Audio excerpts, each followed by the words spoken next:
Dahil mahal na araw, meron nga pala tayong pupuntahan. Isa sa pinapasyalan dito sa may Batangas. Kasi kaso na nga pala ako dahil maaga pala ang alis na. Dahil mahaba-haba ang aming babiyahin. Dito pala kami manggagaling sa may Valenzuela. Dahil meron pala 3 oras ang aming biyahe. Hanggang sa nagpagas nga muna kami dito sa may petrol. Dito yan sa may Sabate Road. Dahil dito medyo mura pa yung gasolina. 88 per liter. Ito kasi yung pinakamura dito na nakita ko dito sa may Sabate. Dahil baka sa mga sumusunod na araw, tataas na naman yung gasolina. Bali, ang inabot pala ng gasolina natin is 500 pesos. Full tank na yan at sapat na yan para balikan. Alright, let's go na. Well, ganun naman talaga ang buhay. Ganun ang buhay dahil weather lang yan. 88 per liter. Kasi nagpatuloy na nga kami sa aming biyahe. Dito nga pala yung ruta namin dito sa may Commonwealth. Bali, alas 4 pa lang ng madaling araw. Grabe yan, luwag ng kalsada. Ang sarap bumiyahe. Walang ka-traffic pag madaling araw ka talaga aalis. Pagdating nga pala namin dito sa may Moraita, napakarami ng tao. Halos lahat pala ng daanan sinarado na dito sa may Quiapo. Dahil marami nga nagprosesyon. Ang tradisyon na talaga ng ginagawa ng maraming tao. Kasi makarating na nga kami dito sa may Bacoor, Cavite. Pagdating nga namin dito sa may Bacoor, Cavite, ang dami nga pala namin nakakasabay ng mga rider. Mga magbabakasyon din sa mga kanya-kanyang lugar. Pagdating nga dito sa may Dasmariñas, Cavite, ito nga pala yung pinakamahabang stoplight dito sa may Cavite. Halos 2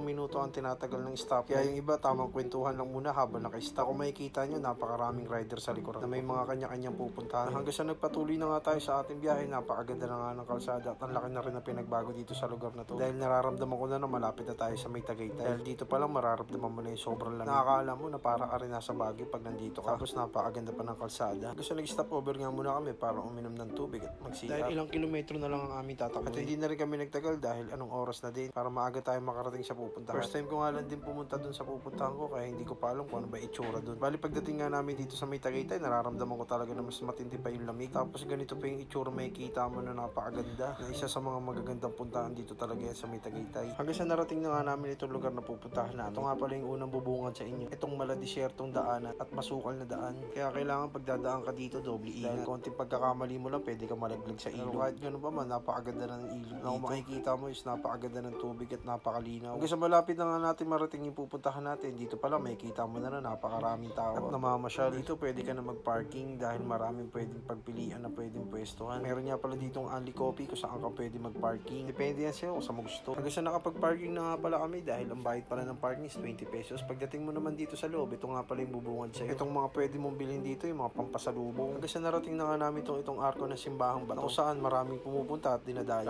Lalo na ngayon, mahal na araw, ang dami na mamamasyal ngayon dito. Pagdating mo nga pala sa loob, ito nga pala yung bubungan sa'yo. Hugis na simbahan. Kaya pala siya tinawag na Simbahang Bato dahil hugis bato ang kanyang itsura. Ngayon ko lang din ito napuntahan kaya namamangha agad ako sa mga nakikita ko. At hindi lang yan, pwede ka palang bumili ng kandila dito at magtiri ka ng kandila. Habang nagtitiri ka, pwede ka magdasal at magpasalamat sa itaas. Naglibot-libot pa nga ako kung ano pa ba yung pwede makita dito sa may Simbahang Bato. Ako saan pwede ka magpa-picture dito sa may tapat na simbahan. Isa pa sa mga nagustuhan ko dito sa lugar na to is napakaganda ng pagkakagawa. Kaya nakakamangha pag nakita mo talaga ng personal. Isa na to sa pinakamaganda na puntahan ko tong simbahan. Kaya sulit na sulit pag narating mo to Simbahan Bato. Dito lang yan sa may Batangas. Kasi meron nga pala akong napansin dito. Yung iba nagdidikit ng barya dito sa may bato. Hindi ko alam kung anong tradisyon yun pero nagdikit na lang din kami ng mga barya. Hanggang sa nagtirik na rin kami ng kandila at nagdasal. Humingi ng pasasalamat sa itaas. Kaya nagpapasalamat ako sa walang humpay na paggabay sa aming paglalakbay.